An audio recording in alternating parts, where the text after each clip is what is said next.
With the NBA regular season coming to a close, the New York Knicks have completely fell out of projections and expectations, finishing with a record of 37-45, which is good enough to be the 11th seed in the NBA standings.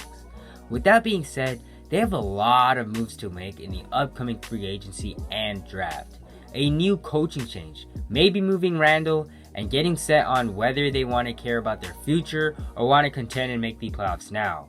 The first option seems way better. Some players just don't fit their timeline, so they're going to have to fix this mess in the offseason.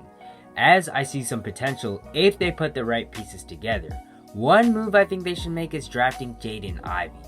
The Knicks are in a need of a perimeter superstar point guard to pair up with the backcourt with the future superstar in RJ Barrett, and have addressed making a move for a superstar PG themselves. They are in the lottery. However, being the 12th pick makes it extremely tough to be drafting a player who's at bare minimum going to be selected at the 4th or 5th pick. But the good news is that the Knicks do have a 7% chance to be a top 4 pick, which still means it's a possibility that they do land top 4. In my opinion, if they don't get a top 4 pick and are at the 12th or 14th range, then they should do definitely whatever they can to trade up to the top 4, including future draft picks and maybe even some young prospects. Let's just say in a world where we do see the Knicks getting a top 4 draft selection, they should lock in on Jaden Ivey. He will fix a lot of the Knicks' problems, including the offensive end. To explain how good Jaden Ivey really is, he's an extremely all-around versatile offensive player who has pretty good defensive abilities as well. Extremely polarizing, has a quick first step, and just can get to the basket at will. He can finish through contact and finish in a variety of different ways. Whether it is off 1 foot or 2, he knows how to create space with the handle and can create contact from the defense to draw fouls. He can get at the rim, has astonishing touch, has a good floater game, a euro, and a spin move. He can run the floor very well and especially create many transition opportunities with his quickness and finishing, and amazing passing in transition. When it comes to his ability to finish at the basket, he is just at a greater than elite tier and absolutely dominates in the transition or the half-court set. What's crazy is, on top of his finishing ability, he has an elite jumper. It's not just average, because he shot 5 threes a game on 36% from 3.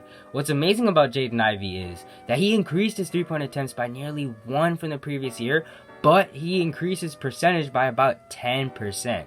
His jumper is there. He's shown flashes of his ability to come off screens, and it's just amazing that he can shoot jumpers in these situations. And it would be a nightmare for defenses to guard him in these situations because he's extremely unpredictable of an offensive player. He plays with an amazing change of pace and control, so if he were to come off a screen, he could easily trick a defender into thinking that he's going to take a jumper, but immediately attacking the closeout or just a stop and pop 3-point jumper. I imagine RJ Barrett bringing up the ball up top, and with amazing ball handling and decision making abilities, he finds Jaden Ivey using a flare screen to curl to the wing and shoot a 3, or attacking the lane and finishing to the basket. Being an amazing off-ball scorer that he is, with willing and constant cuts and curls, you have a Barrett ISO at the wing and either finding him backdoor or spotting up for 3s. While Ivey's a one-of-a-kind scorer, he's also has amazing passing abilities and is just a great playmaker overall. I know that his raw numbers don't show it, as he has a 3.1 to 2.6 assist turnover ratio, but the film shows how good of a playmaker he really is. His half-court playmaking, more so in the pick and roll, is just what we need to really look at here. He's really good at dump-offs and lobs in the paint and creating for the rolling big man. He's also really good at finding the corner with unpredictable skip passes, and he just has so much scoring gravity all around the court, which alone will create for teammates. Offensively, he's an elite borderline 3-level scorer, creates so much rim and perimeter gravity, can come off ball, and has flashes of a well above elite playmaker. He's a great on-ball defender as well, with RJ, who's another great wing defender that can guard shooters and disrupt the perimeter players by himself. But he would not only take the Knicks offense to a new level, but it also raised the ceiling for the New York Knicks on the defense.